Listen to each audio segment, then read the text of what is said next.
მოგესალმებით, მე დავით კენჭაძე ვარ. ხშირად ადამიანები მეკითხებიან, რა უნდა გავაკეთო იმისათვის, რომ მივაღწიო დასახულ მიზნებს. შევცვალო ჩემი ცხოვრება და გავხდე უბრალოდ წარმატებული.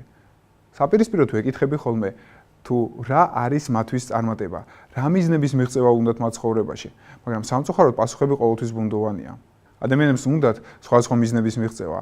ზოგს უნდა საკუთარი ბიზნესი, ზოგს უნდა მაღალი ხელფასი, ზოგს უნდა უბრალოდ კარიერული წარმატება, ზოგისთვის მნიშვნელოვანი არის დრო, მაგრამ სამწუხაროდ არავის არ აქვს კონკრეტულად განსაზღვრული მიზნები თუ რა ვადაში რისი მიღწევა უნდათ. ნაბიჯი ნომერი 1. უბრალოდ იოცნებეთ მომავალზე, იოცნებეთ იმაზე თუ რაც გინდათ რომ გქონდეთ ცხოვრებაში. ოცნება ხო რთული არ არის. ალბათ ყველა უოცნებობთ მეტნაკლებად ცხოვრებაში, მაგრამ ამას განსაკუთრებული მნიშვნელობა უნდა მივანიჭოთ, იმიტომ რომ უნდა ვიცოდეთ, რომ რეალურად ოცნებები ხდება იმ შემთხვევაში, თუ ჩვენ დავიწყებთ შესაბამის მოქმედებას. და შესაბამისი მოქმედებები სწორედ მეორე ნაბიჯიდან უნდა დავიწყოთ. მეორე ნაბიჯი ეს არის განსაზღვროთ სფერო, სადაც გვინდათ რომ ვიყოთ პროფესიონალები.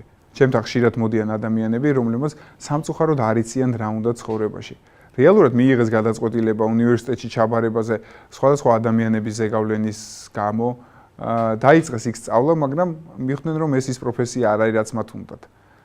რეალურად ცხოვრებაში ხშირად ხდება ესეთი რამე, შეიძლება წლების განმავლობაში რამდენიმეჯერ მიიღო გადაწყვეტილება და შეცვალო პროფესია. თუმცა ეს პრობლემა არ არის. მთავარია მიიღო გადაწყვეტილება თუ რა პროფესიის გინდა რომ იყო. დგება მესამე ნაბიჯის ეტაპი. მესამე ნაბიჯი არის განსაზღვროთ დროში გაზომვადი მიზნები. მიზანი უნდა იყოს აუცილებლად გაზომვადი, ანუ რას ნიშნავს, რომ თქვენ უნდა შეაფასოთ, რამდენად შეძლებთ მისი მიღწევა 3-5 წლის შემდეგ. ეს არის ერთ-ერთი ყველაზე მნიშვნელოვანი რამ, იმიტომ რომ მიზნის გარეშე წარმოუდგენელია მისი მიღწევა. წარმოიდგინეთ სიტუაცია, თქვენ გადიხართ ოთახიდან, ცდილობთ რომ სადღაც წახვიდეთ, მაგრამ არ იცით სად. ბუნებრივად თქვენ მანდ მოხვედრას ვერასდროს ვერ შეძლებთ. მეოთხე ეტაპი, სამოქმედო გეგმის ჩამოყალიბება ამას. შემდეგ რაც თქვენ განსაზღვრეთ თქვენი მომავლის მიზნები, შემდეგ უნდა ეს მიზნები გადმოვიტანოთ ყოველდღიურობაში. უნდა ვთქვათ, თუ რა უნდა გავაკეთოთ ჩვენ შემდეგი 1 წლის განმავლობაში. შემდეგ ეს ამოცანები უფრო მეტად დავაწყრილმანოთ და ვთქვათ, თუ რა უნდა გავაკეთოთ შემდეგი 1 თვის განმავლობაში. ამის შემდეგ ჩვენ ჩავდივართ ძალიან დეტალებამდე და გვეცოდინება უკვე ყოველდღიურად თუ რისი გაკეთება არის მნიშვნელოვანი იმისათვის, რომ მივაღწიოთ ჩვენს 5 წლიან მიზნებს.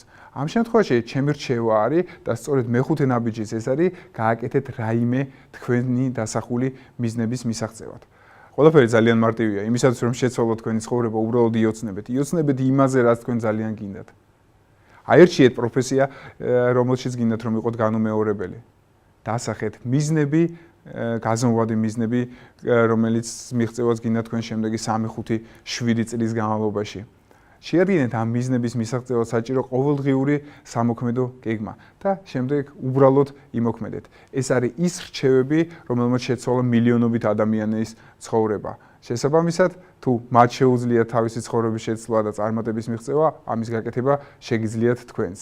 დიდი მადლობა.